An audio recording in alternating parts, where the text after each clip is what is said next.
I'm Jesse McAnally. And I am Andrew DeWolf. And I'm Brianna Jones. And welcome to Musicals with Cheese, a podcast where I try to get Andrew and Bree to like musical theater week by week and show by show. How are we all doing? It's been a pretty consistent time for the three of us all together, hasn't it? I'm still a little upset about Bree's opinions on Trouble in Tahiti, honestly. Yeah, Bree, that was cancelable. I'm sorry. I mean, I said what I said, and I don't take it back. It's just, you really didn't think that song was racist? Like, you thought it was fine? Oh... And you and Andrew really ganged up on me in the Newsies episode, and I'm not going to lie, I'm still a little upset about it. You had it coming. Honestly. Yeah, you did. Just me and my wrong opinions. So, as a continuation of our very continued trio of podcast hosts here, we are returning to an old favorite of ours. If you guys remember a few years ago, for I believe our 200th episode, we did a Mamma Mia live stream drinking game. Height of COVID. We were all vaccinated. We were. The bagel was delicious. And not too long ago, Bree, you went to Greece. Like, you went and lived the Mamma Mia experience. I did. So, to commemorate that, I think it's time we return to the Isles of Greece for Mamma Mia, all of it. Cue the music. Just one look and I can hear a bell ring. One more look and I forget everything. Whoa, Mamma Mia, here I go again. My, how can I resist ya? Mamma Mia, does it show again? My, just how much I missed ya. All right, so Mamma Mia is a stage musical written by Katherine Johnson with music and lyrics by Abba, Benny Andersson, and Bjorn Ulvaeus, based on songs by Abba. The musical opened in the West End at the Prince Edward Theatre on April 6, 1999, and transferred to the Prince of Wales Theatre on June 9, 2004, where it played until September of 2012, when it moved again to the Novello Theatre. The show closed in March 2020 due to the COVID-19 pandemic in the United Kingdom and reopened at the Novello Theatre on August 25th, 2021, where it is still running to this day. But it opened on Broadway at the Winter Garden Theatre on October 18th, 2001, after beginning previews on October 5th. It would become the 9th longest running Broadway show and the longest running jukebox musical in Broadway history. On April 18, 2013, it was announced that Mamma Mia would transfer from its home at the Winter Garden Theatre to the Broadhurst Theatre later that year to make way for the musical adaptation of Rocky. The show played its final performance at the Winter Garden on October 19, 2013, and began performances at the Broadhurst Theatre on November 2nd, 2013. It loves changing theaters. It was announced on April 9, 2015 that the show would close on September 5th, 2015, where it would play an additional week because, we like pushing things back, and it finally closed after 5,773 performances on September 12th of 2015. So, the plot of Mamma Mia, for those that don't know, the storytelling magic of Abba's timeless song repels this enchanting tale of love, laughter, and friendship, creating an unforgettable show. A large cast, non-stop laughs, and explosive dance numbers combine to make Mamma Mia a smash hit. A mother, a daughter, 3 possible dads, and a trip down the aisle you'll never forget. All right. So I'm tripped up on just a piece of information that you said. What? There was a Rocky musical.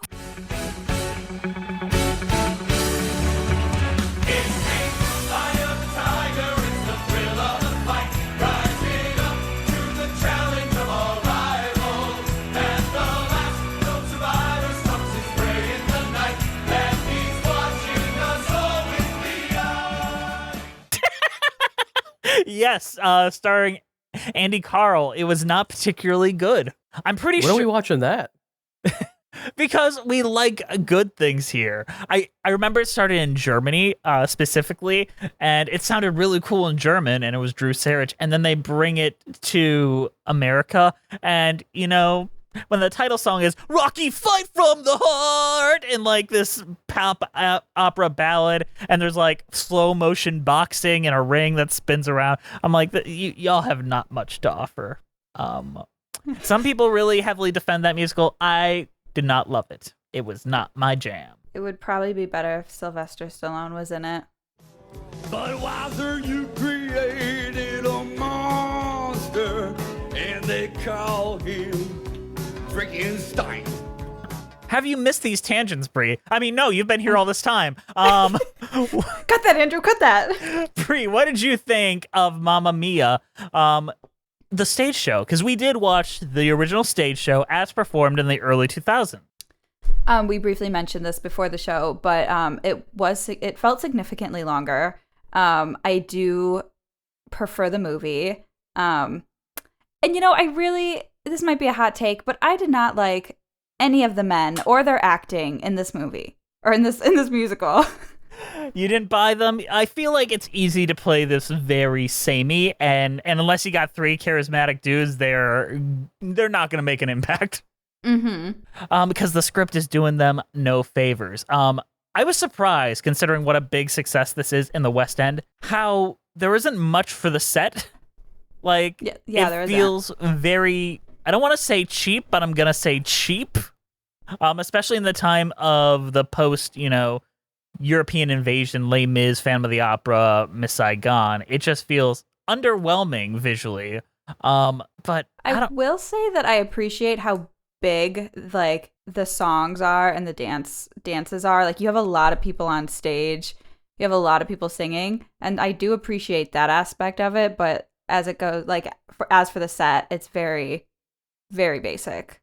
Now, Andrew, what are your thoughts? Are you basically, I think the movie did it better, but I don't know. I kind of feel like it's the same thing. I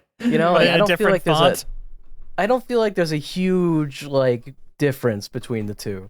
One thing I think is more noticeable in this though is every single scene is just something very specific happens to prompt the ABBA song. What do you mean? Which wasn't as noticeable in the movie. It just, whenever they go into a scene, that something happens that's now we have set it up so we are now able to sing the song that we have to sing for this scene. Because otherwise the lyrics wouldn't make sense if this specific thing didn't happen. Yes. I think where I've really noticed it was Lay All Your Love on Me. I feel like that was he really had to make that work. He had to Remind me how make the scene that song plays make out. sense.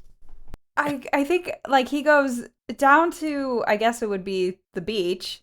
It's the beach in the movie. Mm-hmm. Oh my god. Okay, I'm trying to think what happens. I think she gets upset that he's not gonna stay with her on the night before their marriage, and but really he had a that's stag just party, right? a stag party. Yeah. And I don't know. I just think that I agree with Andrew. That setup was just right on the nose. Mm-hmm. Now, the just making it so it made sense that he said that he wasn't jealous before he met her. Yeah. How do you? I get what you mean. But I want to talk about the actual construction of this, because most people, us included, see the film, which got dogpiled unfairly, in my opinion, by a lot of critics when it first came out. It is now getting this reevaluation much later on. It's all a bunch of straight men, guaranteed. Yeah, straight men don't understand Mamma Mia, but they just don't get it. Don't talk to me or my three dads ever again. But regarding the construction of this from ABBA songs, I got into ABBA after watching Mamma Mia, and I am discovering that a lot of ABBA songs are kind of a misogynistic male bent to them. And Mamma Mia, the musical, takes a lot of them, ones that are very much about belittling women and pointing them down and giving them the power and authority back, and making songs that were once about oh, you dumb little girl, you don't understand what you're doing, does your mother know that you're out, and making it about a woman to a boy, and it works so much better as an empowering song. And same for Lay All Your Love on Me, which was about a girl singing about I wasn't jealous before we met, and making about a woman's jealousy. Instead, it's a man's jealousy, and about men in flippers, which I did not realize originated in the stage show and was a joy to see. It was very funny when they just walk across the stage in their flippers. So that is one of those things that I have a newfound appreciation for in the construction of this musical, now that I've had a chance to actually analyze it. That being said, if you don't have a good cast for Mamma Mia, it is a slog to get through. Mm-hmm. And these aren't songs where it's like, oh my god, if they sing it perfectly, it really makes... No, you can sing ABBA terribly, and if you can lay that charm on, you're fine. Look at Pierce Brosnan. He is only bringing charm and no singing ability, and you know what? It's a very watchable performance. I'm sick of y'all haters. So, what does the stage show do worse than the movie? I guess the stage show does a lot of things, like, specifically... I mean, nothing worse, like, in the top of my brain, like... The characterization is much less defined. It's easier to get characters mixed up because there is a lot of characters. And unless you're casting to almost type or putting very recognizable actors in there, which was the very smart thing the movie did, which is you're not going to get Pierce Brosnan mixed up with Stellan Skarsgård because those are very different looking people. Same with Colin Firth. And same with the women. Julie Walters does not look like Meryl Streep and she does not look like Christine Baranski. If you put them all together, you're going to remember them. But if you have three brunette women standing next to each other, they're kind of going to blur together. And they did a good job of fleshing. I will say the stage musical does a better job of fleshing out exactly what Donna did in her previous life. Meaning, I never understood what the Dynamos were until I saw the stage musical. Like, were they an actual band? Were they just a thing that they did? Were they famous? Mm-hmm. And then they kind of elaborated on that. I'm like, okay, I get it. I saw the first movie 1,000 times, saw the second movie 1,000 times, never got what they were. Thank you. Finally, the most important plot piece has come into view. Mm-hmm. The dynamo. I mean, it is just a weird thing where they just pop out in those outfits at her, like, bridal shower or whatever. And I'm like, okay, this is just what's going on right now. It's just a reason for them to sing that song, isn't it? Super Trooper. Truly. Yeah, that's literally it. Strangely, the movie makes it more of a narrative musical. Like, Sophie doesn't have an I Want song in the stage musical. The movie gave her that with I Have a Dream. I believe in angels, something good in everything I see. I believe in angels, when I know the time is right for me.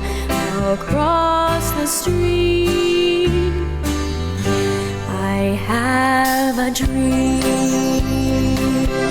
I have a dream, a fantasy. For the movie, they cut a lot of the superfluous songs and gave them opportunities to use them better in the sequel, which we will talk about eventually, because fuck, I love that sequel. I think it is one of the better musical movies released in the last 10 years. The plot to this just feels like it really was just slapped together, where the movie kind of fixes it. Like, what do you mean? Where do you see the biggest falters? I just think the biggest fault is just that every scene I can just be like, what's going to happen to make them sing the song? Because none of the songs drive the plot in any way.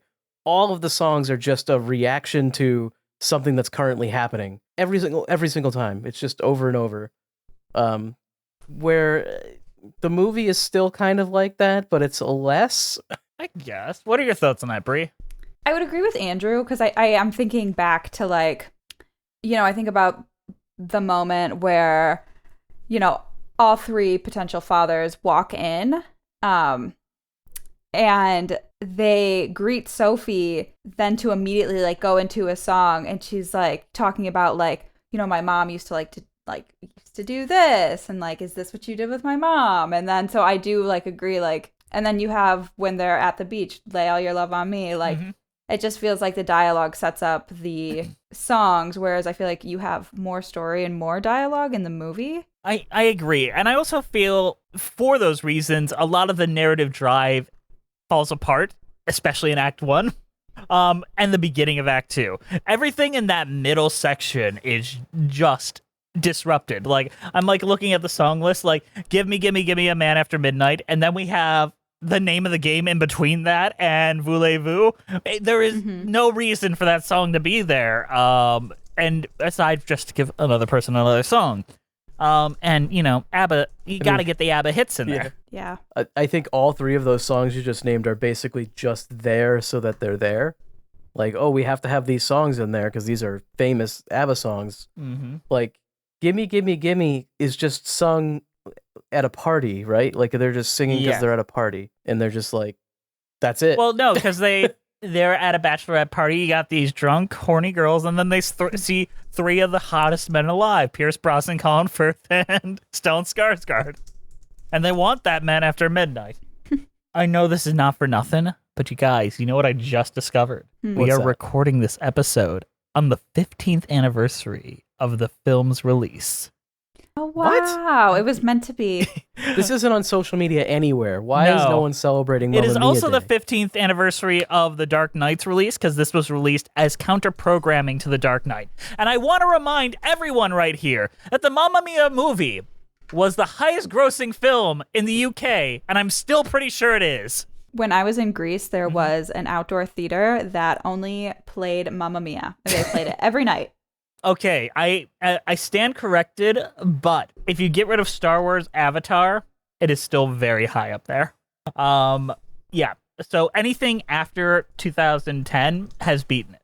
Okay, so the three dads in the musical. Yes. What are their character traits? I know this. I can answer this. Yeah. Bree, you go first. Go for it. Not in the movie, in the musical.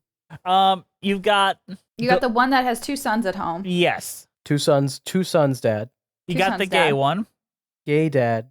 Is the gay dad the same dad that kind of reminds me of Steve Irwin? Is that his name? No, that's the other one. That's the sailor dad. Okay. You got sailor dad that's in love with the friend. You've got the gay dad that's gay, and then you got the Steve Irwin. Then you've got the main character material dad, the one that's just hot enough to be the end game. Yeah. Which dad would you want to end up with? That's a good question. That is a good question. I think only the gay one might be interested in me, but Brie, what about you? I like That's fair. Main character energy dad. Then I guess I get the sailor, which is fitting because I do want to be a pirate. There we go. Well, let's talk about that now that we're kind of moving on. So, in 2008, on July 18th, the same day as The Dark Knight, they released Mamma Mia. It is a huge financial success as a film starring Meryl Streep, Amanda Seyfried, Dominic Cooper, and Julie Walters, Christine Baranski. A lot of celebrities. They threw a lot of celebrities into this and counter-programmed it against the biggest superhero movie in the world. And unlike Cats, it paid off in dividends. We drunkenly watched this, and I have a huge soft spot for this movie, but I don't remember if I went into the production of it while we were watching it. I don't think you did. I think we were a little too drunk for that. Yeah, we were definitely too drunk for that. So, we had like 15 drinks by the first 5 minutes, if I remember correctly. yeah, we had very stringent rules. It was a night. Watch that video. Liz made a great video of that. One of the highlights of doing this show was that night. That was a top tier night. Yes, you did. It was wonderful. I had a bagel. we all have the best parts of that highlighted. But it was almost perfect for us to be drinking because the entire cast was drunk and hungover the entire shoot. Because every time they were not on camera or actively working, they were out partying together. And you can tell, if you watch the film, everyone looks hungover, red in the face, bloated, and sunburnt. It looks like anytime that they were not on camera, they were enjoying themselves, but are miserable being on camera. Except Meryl Streep, who somehow rises above it all. But everyone else looks very, very miserable. The sequel, 10 years later, Mamma Mia, Here We Go Again. Everything was shot on a green screen. They did not physically go out to Greece the way that they did for that first one, but they made an overall tighter narrative and better use of the songs as pieces of storytelling. I think they're both good, but the second one is significantly better than the first one. Okay, here's my pitch to resolve the strikes. You're required to film Mamma Mia every year, okay? Ooh. So the studios, they have to send every actor on vacation every single year. So notably, there is a Mamma Mia 3 in the works right now. How many more songs do they have? Well, Abba, in the meantime, released a brand new album last year. They got back together, released a whole new album of music, plus there's a few that they didn't get of their greatest hits collection. So the time is now, the day is here. At the end of that second movie, we set up that Sophie was having her own baby. And that baby is going to have three dads. Well, no, we already know who the dad of this one is. It's the ex-boyfriend that cheated on her in real life. What do we do with the third movie? Like, how do you plot it? Well, should we do the second movie? Just ignores so many things that the first movie sets up. Like the first movie sets up that the grandmother's dead. Nah, grandmother's alive and she's Cher. Oh yeah. The second movie, to the ire of so many people, just gets the order in which she meets the men completely incorrect. Which is a pretty big scene in the first scene of when she's reading the diary. I think, personally, Mamma Mia should have a very flexible canon. I don't think it should matter. The Mamma Mia universe is a variable timeline. The Mamma Mia universe is like Laffy Taffy. Like, you can just bend it into whatever shape you need it. You know? Like, she met all three of them. It doesn't matter what order. It's whatever order is convenient. Well, why don't we just say that she cheated on her husband with two other men while he was gone, so she doesn't know who the father is again. Fine by me. We reboot, we repilot, do it again.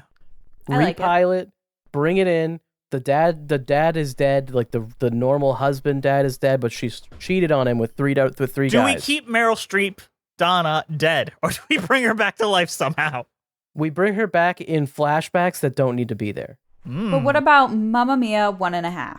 Where 1.5, where we see Sophie cheat on her husband, and then we don't know who the father is. It's like the opening of Indiana Jones. Mamma Mia 1.5 is a de-aged action set piece starring a young Amanda Seyfried de-aged. Yeah, but also she is watching the movie with us, and she pauses it to make commentary. Like hey Lion guys, King bet you're wondering how I got here. Well, I fucked 3 men right before my wedding day. I like it. Someone make it. They're working on it, and they're taking notes like, drop that down. We can get Meryl Streep back somehow. What if we go bigger? What if there was 4 dads? They ran a train? What if we don't know the she mom? forgot about one. Oh. The baby might have been switched at birth, and we don't know who the mother is. I'm into that one. That's a twist. Pretty cool. Okay, actually. So, we can do a time jump. Amanda Seyfried's child, we set up that she was pregnant in the end of the last movie. Mm-hmm. A lesbian looks for a surrogate. She wants to find the dad. Their child wants to find out who their dad is. And yeah, then it's like, Papa Pia. Papa Pia. See, this is the sequel idea that we need, is Mamma Mia 3, Papa Pia. Why doesn't Abba just get ahead of it and write the song Papa Pia so it can be the hit song for the third Mamma Mia movie? Because Abba will never be as smart as us. No one will ever be. I just imagine if you write the song Papa Pia, it's gonna sound like a generic Italian song. Agreed. Papa Pia. And somehow, no matter what, we get to Dancing Queen in this musical. No matter, like, we know we have to. We have to keep one-upping our Dancing Queen sequences for each movie. Dancing Queen was in both, right? Yes, and it is like a big centerpiece moment in both movies. Dancing Queen will come back in 3. There's no doubt. That's the post-credits thing. Dancing Queen will return. Waterloo come back, though? What if Waterloo is the opening number this time? Sophie on the Battle of Waterloo. We just do a whole period piece now. No, because it started in the end credits. It started in the end credits, and then it moved towards. I remember it wasn't in like near the middle of the movie, and then we have it as the opening number. Okay, no matter what, Waterloo's got to make it in. Bree, you were trying to say something? Oh, Sophie's daughter, pregnant, right? Yes. Water breaks. There you go. Waterloo. Water. See, the word water. See, the word now water. You're thinking like a Mamma Mia writer. Like, Yes, that's I how you, am. This is how you write Mamma Mia. Jess, what if there was a scene where they play chess, and then they play the entire musical chess halfway through Mamma Mia 3? Bravo, sir! You figured it out! But you know what? There's a lot of opinions out there. How about we compare ours to the one and only Ben Brantley? It's time for previews. It's time for previews. And this is a truncated review because this was a shockingly long review for Mamma Mia. I think Ben Brantley fucking hated Mamma Mia.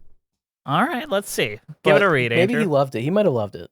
He might have loved It's one of the it. two. There's only two options. He's no way he's middling on this. Yeah, he has. No matter what, Ben Brantley has an opinion. He has an opinion on this. Yes. Ray, do you remember a few weeks ago when Grace was on and she's like, Ben Brantley would hate you guys? That was truly an eye-opening That was experience funny. for me. I do remember that. Yeah, you were here this whole time. And it was hilarious. All right, so Ben Brantley titled his review, Mom Had a Trio and a Band Too. This was Get it? written Because she in fucked 3 men. Oh my God. October 19th of 2001. Oh, he didn't know yet. You got to He drink actually that did. water first. Okay, this is a long one. It is widely known, if seldom spoken truth, that when the going gets tough, the tough want cupcakes. Bro, what is this? Come on, man. Can't you just talk like a person? This is the most Preferably the spongy, cream-filled kind made by Hostess. You mean a Twinkie? Was he fucking hungry? You will make me some chicken nuggies. Actually, instant pudding will do almost as well. So will peanut butter straight from the jar. As long as what's consumed is smooth, sticky, and slightly synthetic tasting, We got it to the should have the metaphor. right calming effect, transporting the eater to a safe, happy yesterday that probably never existed. I hate this. This is awful. This is one of his most egregious reviews. Sincere. That's why I had to believe so much of it in. He probably thought this was so poetic. It was just like, Mia is like a twonky, a twinko. What would be It like? is fattening and it will survive a long time.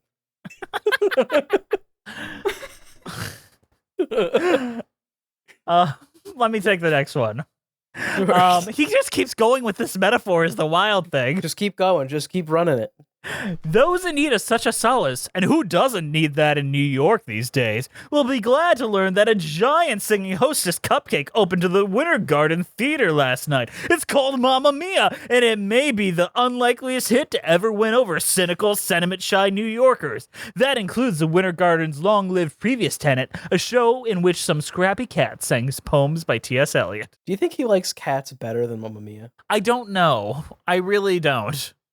does he follow you on Twitter? No, he doesn't, but we do have more Twitter followers than him. You should tweet at him. Yeah, I right, Ben Brantley. Explain, Ben Brantley, explain! We never even had to make any metaphors about Twinkies. No, we talk like human beings. Barely. Mamma Mia, which opened and continues to run in London more than 2 years ago, is bland, hokey, corny, stilted, self-conscious, and, not to mince words, square. But in the hands of director Felinda Lloyd and her remarkably consistent crew of performers, these traits are turned into virtues, creating what is surely the canniest exercise in klutziness to hit Broadway. Man, imagine being just a crew member or part of the cast, just reading this this is my job, bro. Although drenched in an atmosphere of punchy spontaneity, Mamma Mia is extremely artful in manufacturing its air of artlessness. That's also how I describe our show. The show's writer, Katherine Johnson, has devised a plot expressly to string together more than 20 ABBA songs written by Benny Andersson and Bjorn Ulvaeus, some collaboration with Stig Anderson, most of which were used with lyrics unaltered. The effect, and I've never before seen it rendered so ethically on stage, conjures up the way the old top 40 hits will insinuate themselves into your mind at critical moments, providing unsolicited soundtracks. Actually, Mamma Mia often suggests a world in which everyone is the star of his or her music video, the kind you can create at those small karaoke sound stages in amusement parks.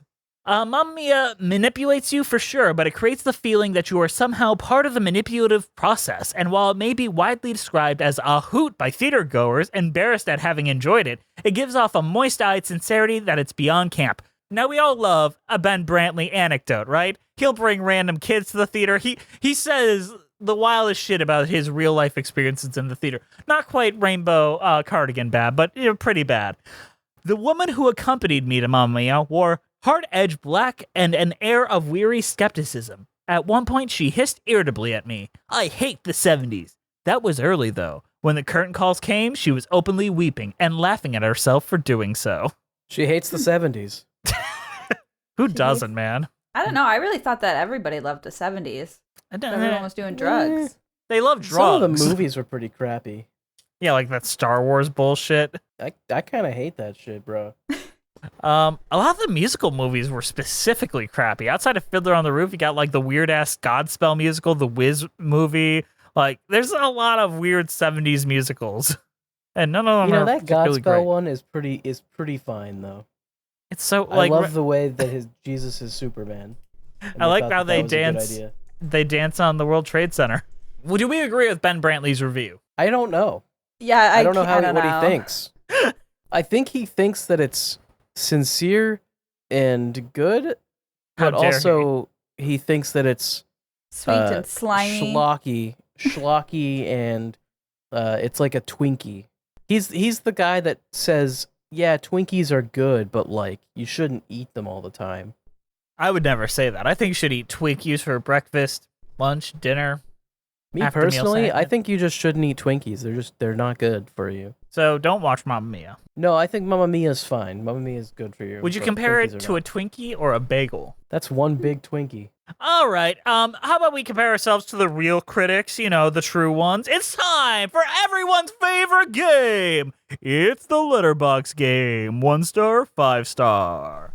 Andrew Bree. Oh, this has got to have some good ones. Are you ready to go head to head? Yes. All right, Bree, you're up first. Too much ass shaking and not enough ass eating. 5 stars. That is a 1 star. 5 stars for ass. You thought they were kidding. You thought they weren't being serious? Yeah. They want to see some ass. They want some ass eating. Exactly. They want Pierce Brosnan to eat Stellan Skarsgård. There is Stellan Skarsgård's ass in the movie. We see that. When we think of the nudity that we want, it's Stellan Skarsgård. Andrew, it's your turn. Okay. People were having an orgy in front of us. Fucking 5 stars right there. Bam.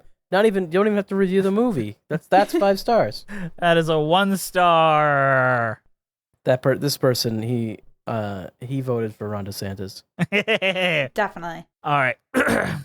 Bree. Again, Yes. wasn't watching. Too busy because all had his feet out, but this film is such a sleigh. Who had their feet out? All.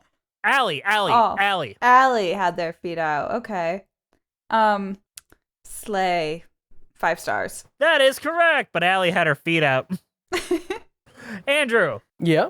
COVID canceled my performance. They still like the movie, though, so 5 stars. That is incorrect. That is a 1 star. Okay. You know what? Whatever. All right, Bree. Pierce Brosnan was in this. 5 stars. That is a 1 star. Andrew. Yes. Got me 5 singing and stars. dancing. You got me singing and dancing. This seems like a trick, but I'm gonna stick to my guns and say 5 stars. That is a 1 star. Bree. Yes. They are drunk off their asses. 5 stars. That is correct. Andrew. Yeah. Sophie probably doesn't even have a dad. What if Meryl Streep's uterus just did that? Oh my God, Holy Mary. I feel like that is already explored in the second movie a bit. So, we're gonna go with 5 stars. That is correct, and Andrew's on the board. Bree. Very nice, Andrew. Yes.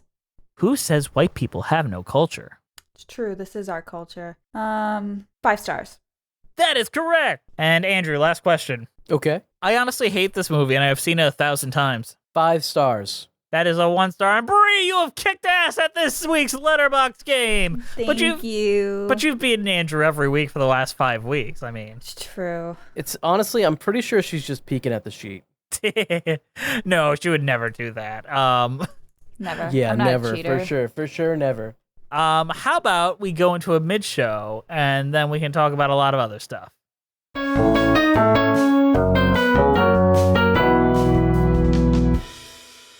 Hey guys, today's show is brought to you by extremely kind donations by our donors over at Patreon. Patreon is this wonderful place where you get to hang out and you can chat it in Discord. And I think last Saturday we had our Patreon meetup. It was a good time. Come join us. There'll be games and shit. Andrew, why don't you tell us who's supporting us over at Patreon? Sure. Our patrons are, and we have a decent list here. Melissa Goldman, Danielle Renix, Justice Stampede, Ewan Cassidy, Monica Thoreau, Bren Black, Lithano Stacey Coombe, Joseph Evans Green, Mary Lou Choquette, Vaughn Vanals, Russ Walker, Musical Hell, Emily Gracie, Kyle Summers, Janae C, Scoot in the Technicolor Dreamcoat, Liz Lim, Nothing is Certain Except Beth in Texas, Thesbian, Jessica T, Mitchell Young, Chai Teacup, Katie McDonough, Chris Marcotte, Kiji Marie Anastasio, Leela, RJ Noriga, Bjorn Hermans, Toriana Frazier, Sammy the Adequate Amount Jacobson, Liana Morton, Kaylee Blazier, Cinemageddon Reviews, Villainous Miss, Sofina Ali, The Omega Geek, Paige Pearson, Maddie Wargle, Eliza Erdman, Anna Loskatova, Sarah Den Blaker, Evan Ball, Zachary Torres, Rora Morasso, Mara Forloin, Captain Rod Taskic, Lisa L, Possessed Washing Machine, Renee Thomas, Nick Row 10, Puffy Boy, Summer, Julia Hardy, Jay Kusia, Caitlin Bridgman, Sydney Hicks, Anna Bell, and Billy Clifton. These folks give us a little extra financial support that helps us keep the lights on. If you would like to join them and get commentaries, a lot of cool other things, and, you know, it's listed on our Patreon. Andrew will draw you a picture. Go and join them over at on Patreon. Also, you can pick what shows we cover. Like, I forget to promote that one, but you guys, you have the power to make us talk about things. We can talk about the Buffy episode. Also, from our $100 donator, Monica Thoreau, reminder to get your eyes checked and don't fall asleep with your contacts in. Good advice from an optometrist. Let's get back to it.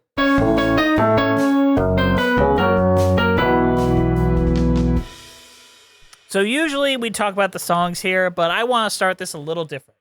Bree, you went to Greece recently, which is the world of Mamma Mia. Yes. What was that like? Did it compare to the movie? Did you have your dancing queen moment? I did. You know, I didn't go to a lot of the clubs, but I definitely had my dancing queen moment. I was drunk most of the time. Hell yeah, just like Meryl Streep. Just like Meryl Streep. I was eating good food every day. And you know what? I will say that I don't feel like it portrays it very well in the movie. It is so fucking windy in Greece. Like, if I ever go back to Greece, I'm shaving my head. I need to rewatch The Winner Takes It All the part of it to make sure she's not going to fall off. It is so windy. Okay. What were the people like? Were they nice, like, locals working on a hotel, or were they all kind of mean like the French? They were the nicest people I have ever met. We got sent home gifts. We were given, as we got to our hotels, we were given wine and desserts. I met a woman named Fotini, and she was the nicest woman in the world. We added each other on Instagram. The people of Greece are very, very kind. Did they sing any ABBA songs? Yeah. They didn't. You know, I thought that was part of going to Greece, but no one sang any ABBA songs. There wasn't like maybe a Mamma Mia tour? You were supposed to start it. Yeah. You might have maybe... Do you think I was? Yeah, I think you might have had to... Like, you have to initiate. For sure. Oh,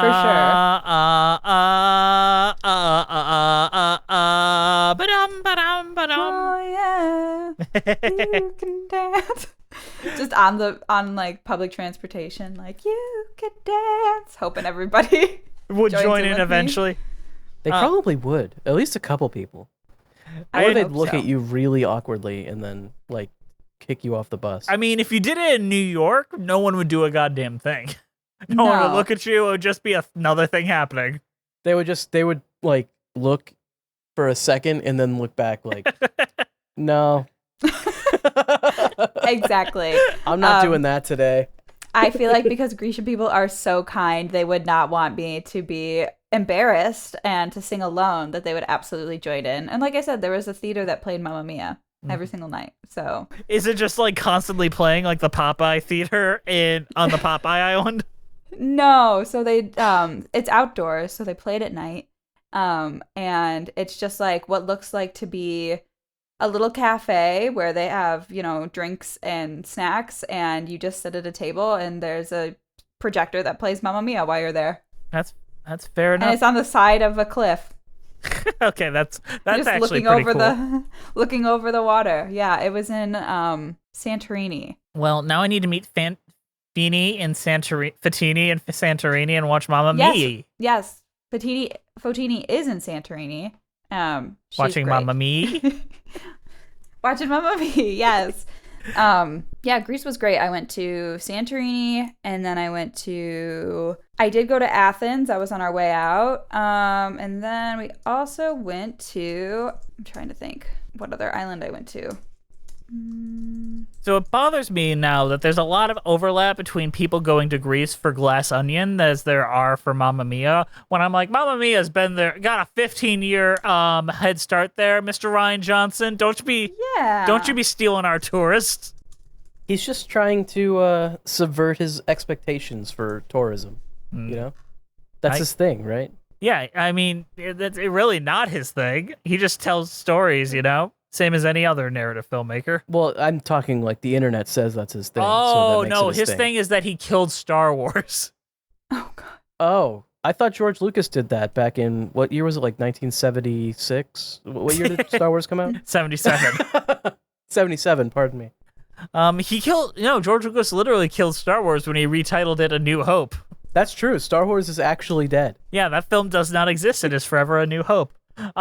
As far as songs go, like, what could we talk about with the songs in Mamma Mia? Really?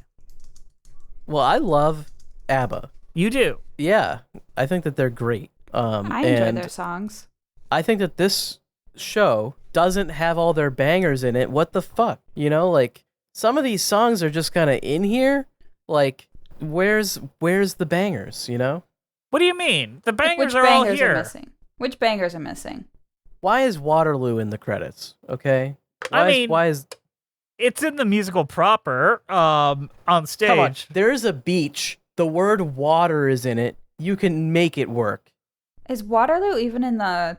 Yeah, it's in I think it's in the curtain They come call. out at the end and they okay. bow to it or whatever. Honestly, that's how all musicals should end, with like a compilation of all their songs and like a final like big old dance number. A final brand new song that didn't play before. About something unrelated to the plot. You're right, Andrew. That is a much better choice. It's like if everyone just said the Pledge of Allegiance right after the show ended. It is weird that they put I Have a Dream as the end. It doesn't make any sense. Stage show instead of at the beginning. Like, it's such an easy choice for the like I Want song of sorts. I think they're trying to frame the I Want. I think they're trying to frame the I Want song as Money, Money, Money and making Donna firmly the lead character. But I don't like that. I don't think she is the lead character, even in the stage show. I don't see it. What does she do? I would agree with you, Andrew. She hides from the three men that her daughter invited. And then eventually she doesn't hide from them and she gets with one of them. She was the dancing queen, young and thin, only 17. See, I thought she was the Super Trooper. Oh no. She was the Our Last Summer. Was she the Chiquitita? Yes, she was. She was the Super Trooper, Chiquitita, and what was the third one? Dancing Queen. The Dancing Queen. Honestly, she was also kind of the Mamma Mia as well. True. Yeah. Can we talk about the great cover art disaster? The what now? So we all know what the cover art for Mamma Mia looks like. It's that woman smiling in the white dress. Yes. Yeah. That woman is not an actress from the stage show. Who is that woman? Asked many people. She doesn't even get married in the movie. It doesn't happen. It was a stock image. Oh my God. It is a very famous stock image that they rented and is now that was on the side of Broadway for years. Imagine just going to a photo shoot and then one day discovering this weird wedding photo you were in becomes the biggest your face is the face of a musical theater sensation. Why didn't they just use the lead actress or whatever? Photo shoots are expensive. They just cut the guy out, cut the arms, and added a little white vignette. Oh, okay. The quality looks worse. It is. It is significantly worse. I just find that to be one of the most fascinating pieces because if we all think about anything with Mamma Mia, it is that image of that girl smiling. Right. And it's strange, even the Broadway show didn't even try to even the movies never tried to recreate that image. Well, there's no point. There's no purpose to it. It's a stock photo. I think that's I can't think of another time in theater history where a stock photo represented an entire Broadway show. Because people spend millions on marketing to find the right thing, especially like Disney. Yeah, they spend big money on that. And I don't know why. That's so ridiculous to me. This show definitely eventually had the money that they could have not used that stock photo. But then it became but I so think iconic. By that time, it was iconic, and now you can't get rid of it. But you could rebrand. You could rebrand. You know, It's still Mamma Mia. You have to close on Broadway first. Now, if you could, is this a show that could be revived? Sincerely. Easily. Like, yeah, absolutely. What is dated about it exactly? Just the taste of musical theater. People want spectacle. Do you think that Mamma Mia doesn't supply spectacle? I mean, outside of ABBA songs, but ABBA's touring again. I think Mamma Mia will come back when ABBA goes away again. You know, it's like only one can live. You know. Yeah. Okay. They can't exist at the same time. Imagine, because Chess. There's a revival of Chess coming up. I know it in my bones. Sure, but Chess isn't ABBA songs. Yeah, it's written by the people that wrote ABBA songs. It's written by, but it isn't ABBA songs. But if ABBA and Mamma Mia were on Broadway, the Waterloo would be between the two musicals, and they'd kill each other. The casts have to kill each other. Who will survive, Chess or Mamma Mia? Okay, so Chess. Have you evaluated your opinions on Chess at all lately? No. Fuck. A lot of musicals wash over me. That one really washed over me. I cross all the borders, but I'm still there now. I went back and listened to it a bit. I think Chess is maybe pretty good. I want that to be at the bottom of the poster so badly.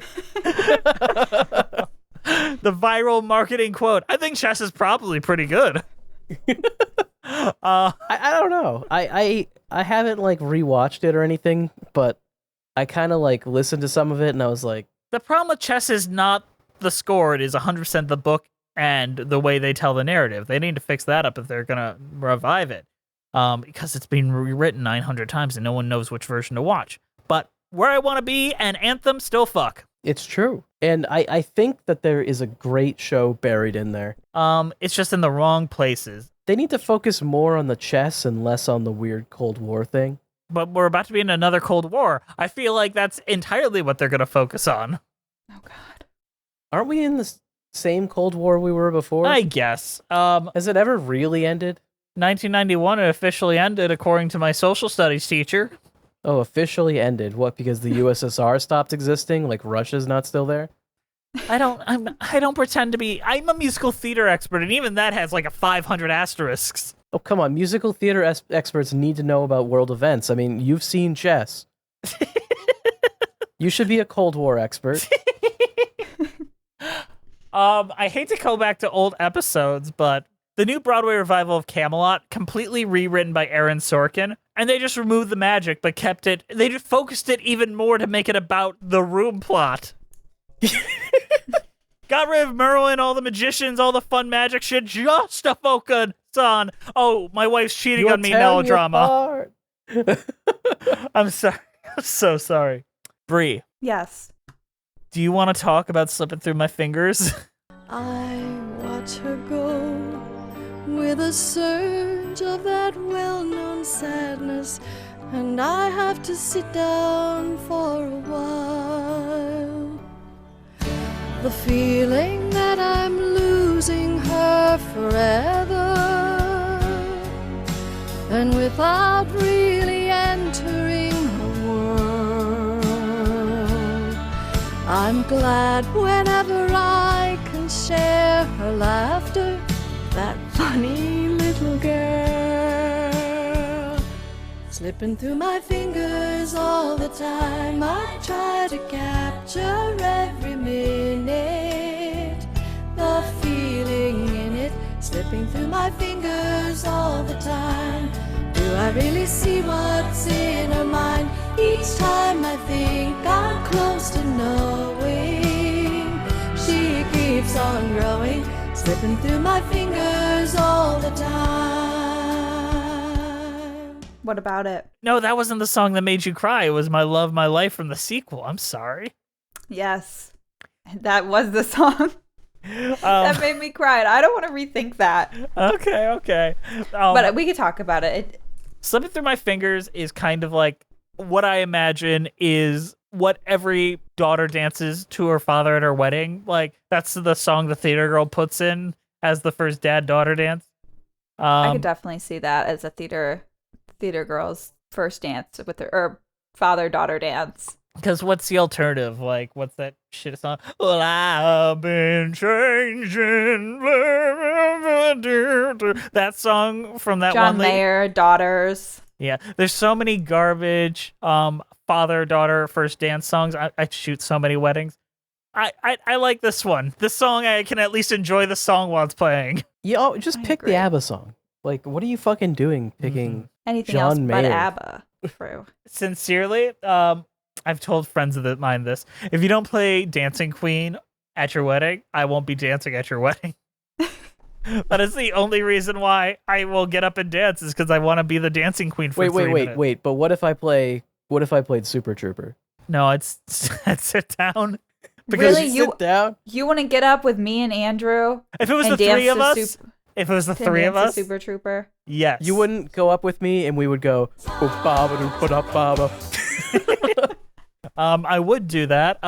But we'd have to do we'd have to have the outfits, sincerely. We'd have to have the full regalia. I'm down.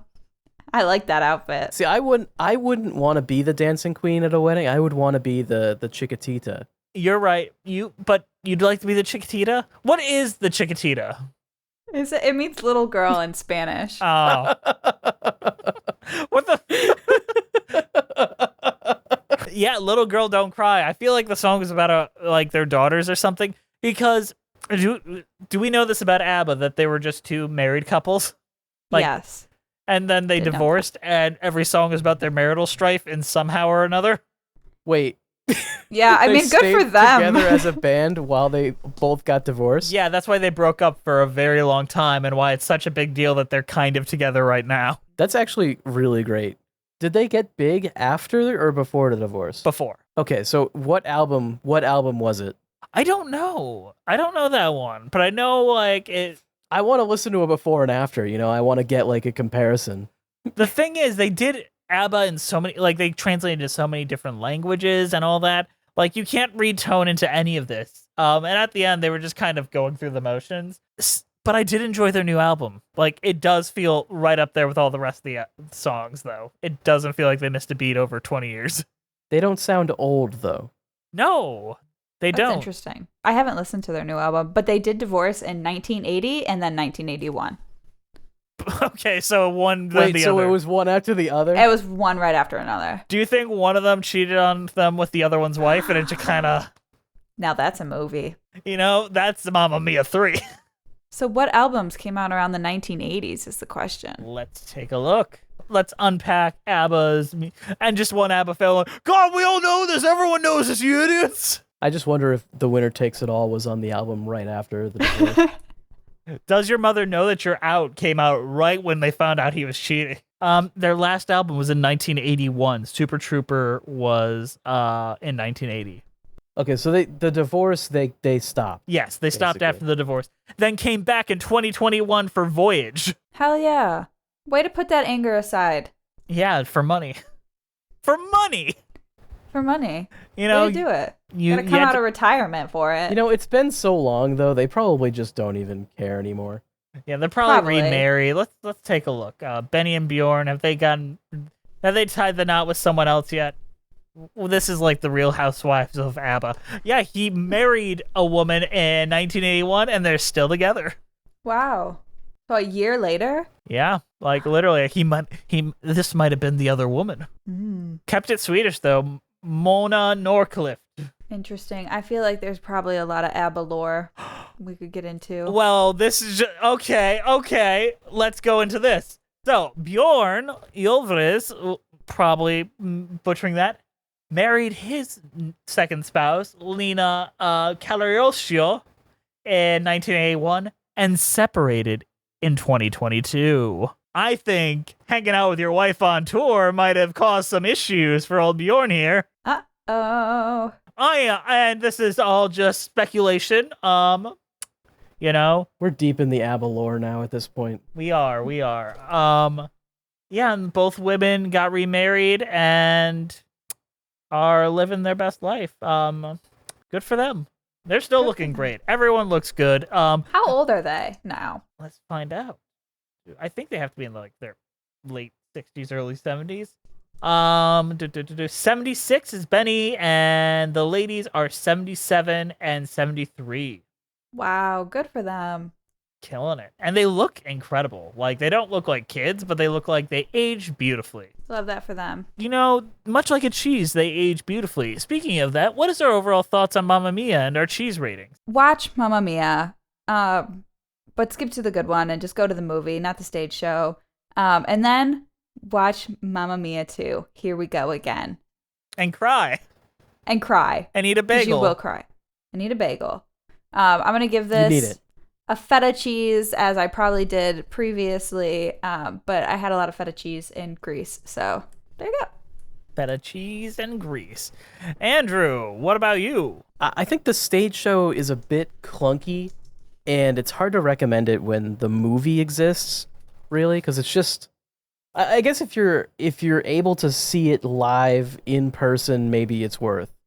But otherwise, I would just watch the movie. And yeah, the second movie is pretty fun too. The second movie is a significant improvement. God damn it. The thing is, I think you're hyping Chess up more in this one than you ever did in the first one, in our original recording. I didn't get a chance to speak in the original recording, I don't think.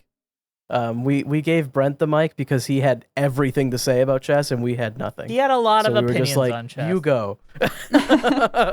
You go. We have nothing here, so go ahead. But as far as a cheese, I'm gonna give it cream cheese because Mamma Mia is perfect viewing material with a bagel. Cue clip of Andrew drunkenly saying, "I'm gonna have a bagel after this," while Bree is sobbing her face off. Everything's okay. You know, after this is over, I'm gonna eat a bagel, I think. I like Mamma Mia a lot more than I thought I would. Maybe it's just because we watched a bootleg and it doesn't quite give you the feel. I don't think the Broadway theater experience quite compares to how ridiculous and zonked out their ass fucking the movies are. Yeah. I think it's mostly that as opposed to like the Broadway show is bad. It's more like the movie is weird and so it's interesting. The movies are really out there and bizarre and really cheesy, like campy, cheesy fun. Mm-hmm. Like where the Broadway show is also that, but it just feels clunkier and like longer. So yeah. But my cheese rating would be Merlot Wedge of North Country cheese, because nothing goes better with this show than a good Merlot and cheese. Heck yeah. On that note, Bree, I know you're here every week, but I'm sure you'd like to promote some stuff just in case you might miss a week or so. Hire me. You're freelancing again? I am freelancing again. Yeah, just enjoying my life and freelancing and doing things. I don't have too much to promote other than, I don't know, you can add me on LinkedIn, linkedin.com/Brianna Jones. Hell yeah. Gotta get that hiring going. You know, you own a big company, come hire Brianna Lee Jones. All right, Andrew, you know what else? You know who else really wants to add her on LinkedIn? all of our patrons. No, they who all don't. have excellent work to offer her. Yes, offer Bree work. Please follow us on iTunes, Spotify, and nothing else because Stitcher is dead at Musicals with Cheese. We're on Twitter at Cheesy Musicals. We're on Threads at Musicals with Cheese. We're on Patreon, Instagram, YouTube, Musicals with Cheese. Patreon podcast, Patreon with Cheese. It'll come back eventually. Email us at musicaltheaterlives@gmail.com. Our keeper of the cheese is Juliet Antonio. Bree, why don't you give us some ASMR for Juliet? I love you, Juliet. This show is edited by Andrew DeWolf, and Bree, hasn't he been doing a great job every week? So good. Excellent. Have you listened in at all? I'm sorry, Andrew. I have not. I've been very busy. Yeah, it's been so busy. Thank you to the Broadway Podcast Network for having us on the platform and for not kicking us off. I don't know, for inciting a third world war through the Mamma Mia universe. Yeah, we probably shouldn't have done that. Yeah, that was a bad idea. All right, guys. Anything else we have left to say? See you guys next week. Yeah, she'll definitely be here. We'll see you next time on Musicals with Cheese.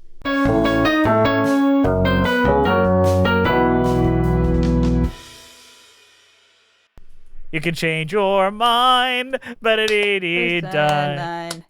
I'm still free. Take a chance on me. LinkedIn.com/Brianna Jones. You can be your very best. Cause the super troopers are gonna find me. Right in the oompa ba.